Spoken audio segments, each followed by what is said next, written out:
अनोखा गुरु एक बेहतरीन कहानी। अरबपति विमल राय की गाड़ी खराब हो गई थी। सुनसान जगह थी, रात का समय था, गांव जाने वाली सिंगल रोड थी। वह किसी से लिफ्ट लेने के इंतजार में काफी देर से सड़क के किनारे खड़ा था कि उसे एक साइकिल रिक्शे वाला आता दिखाई दिया। विमल ने रिक्शा रुकवाकर पूछा, आगे कल्याणपुर जाना है, ले चलोगे क्या?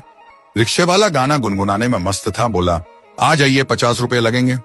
विमल रिक्शे में बैठता हुआ बोला, मैं तुझे 500 रुपए दूंगा, जरा जल्दी पहुंचा दो। गांव में मेरा एक कॉलेज का दोस्त रहता है, उसी के यहां जा रहा हूं, आज उसकी शादी की 25वीं सालगिरह है। रिक्शे वाला अपना गाना गुनगुनाता हुआ उसी रफ्तार से चल पड़ा। विमल जीवन में पहली बार साइकिल रिक्शे में बैठा था। 500 रुपए का लालच देने के बाद भी रिक्शे वाला गाना गुनगुनाते हुए मस्ती में धीरे धीरे चल रहा था।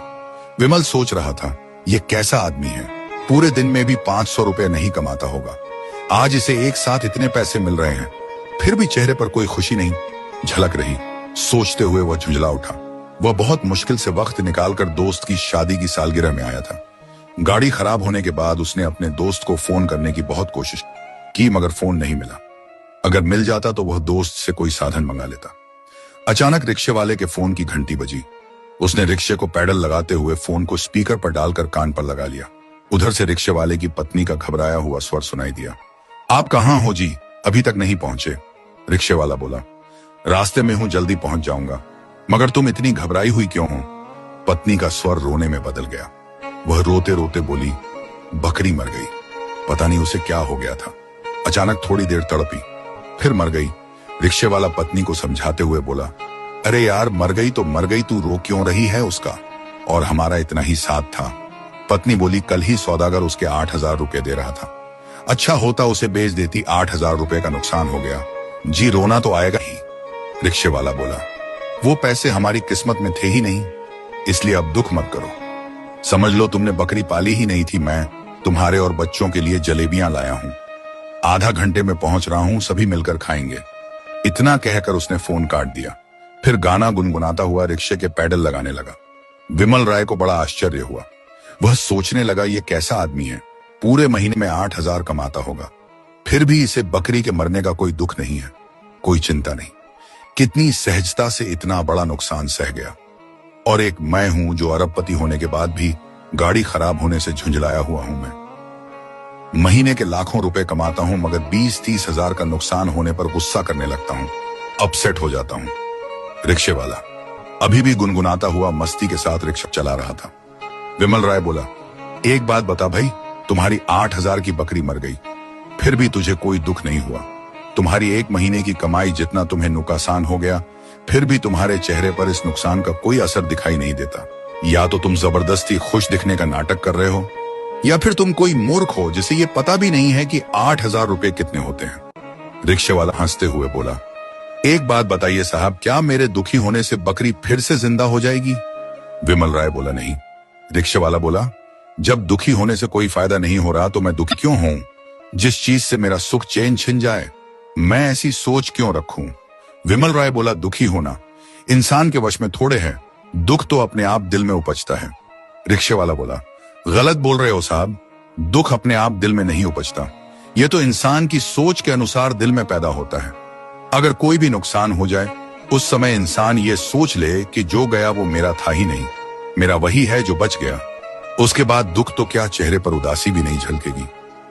मैं ऐसी ही सोच रखता हुआ साहब, जो चल रहा है उसके मजे लो, जो गुजर गया उसमें से अच्छे वक्त को याद रखो और बुरे पलों को तुरंत भूल जाओ। विमल राय काफी देर तक उस अनपढ़ रिक्शे वाले की पीठ को ताकता रहा। उसे विश्वास ही नहीं हो रहा था कि एक जाहिल सा दिखने वाला गरीब आदमी इतनी बड़ी सोच का मालिक हो सकता है। वह बोला, चलो मान लिया तुम्हें दुख नहीं होता, मगर अपने बच्चों के लिए कुछ करने की चिंता तो होती होगी। उनके लिए क्या छोड़कर जाओगे, ये रिक्शा या फिर वही गरीबी जिसमें तुम और तुम्हारी पत्नी जी रहे हैं?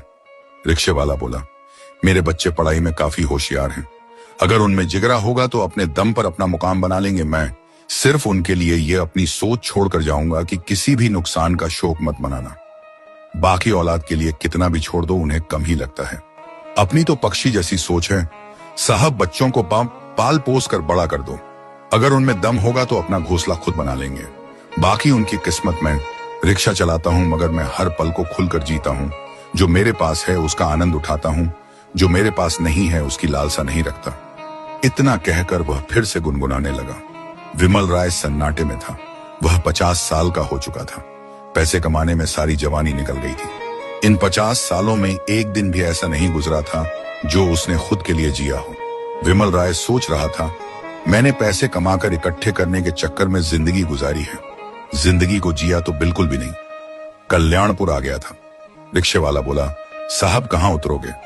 विमल राय ने दोस्त के घर का पता बताया। फिर ज्यों ही उस पते पर पहुंचा, रिक्शे से नीचे उतरकर वापस मुड़ा और रिक्शे वाले के पैरों में झुक गया। रिक्शे वाला उछल पड़ा, बोला, ये क्या कर रहे हो साहब? मुझ गरीब के पैर क्यों पकड़ रहे हो? मैं बहुत छोटा आदमी हूं। विमल राय बोला, तुम छोटे आदमी नहीं हो भाई, मैं अरबपति होकर भी एक असफल आदमी हूं। पैसों का ढेर लगा लिया है मगर खुद के लिए 2 पल नहीं निकाल पाया, और तुमने हर पल को मजे से जिया है। तुम मेरे गुरु हो। आज से मैं भी हर पल को खुशी के साथ जीना शुरू करूंगा। फिर विमल राय ने अपनी जेब में हाथ डाला और 500 रुपए के नोटों की एक गड्डी निकालकर उसे देता हुआ बोला, ये एडवांस रखो और कल सुबह यहां आ जाना। मैं तुम्हें 1 लाख रुपए महीने की नौकरी दे रहा हूं। तुम्हें कुछ नहीं करना है, बस हमेशा मेरे साथ रहना है और मुझे जीना सिखाना है, क्योंकि मुझे सिर्फ कमाना आता है, बस जीना नहीं आता। रिक्शे वाला बोला, क्यों मजाक कर रहे हो साहब? मैं अनपढ़ जाहिल आदमी आपको क्या सिखाऊंगा? विमल राय बोला, तुम अनपढ़ जाहिल नहीं हो, तुम तो मेरे गुरु हो। तुम्हारे पास वो विद्या है जो किसी के पास नहीं है। यहाँ हर आदमी 7 पीढ़ियों के लिए धन इकट्ठा करने में लगा है, मगर जीना किसी को नहीं आता। तुम्हारी विद्या बहुत कीमती है गुरुजी। तुम मुझे अपने सानिध्य में ले लो, मैं तुम्हें मुंबई में रहने के लिए घर दूंगा, तुम्हारे बच्चों की पढ़ाई के लिए सारा खर्च दूंगा, तुम्हारी हर बात मानूंगा, प्लीज मना मत करना। रिक्शे वाला भाव विभोर हो गया। उसने पैसे लेकर जेब में डाले और ईश्वर को धन्यवाद देता हुआ अपने घर को चल पड़ा। उसके जीवन जीने की शैली ही आज उसकी समृद्धि की वजह बन चुकी थी। लेखक विनायक वर्मा कहानी कैसी लगी कमेंट्स जरूर करना। कीमती वक्त देकर पढ़ने के लिए धन्यवाद।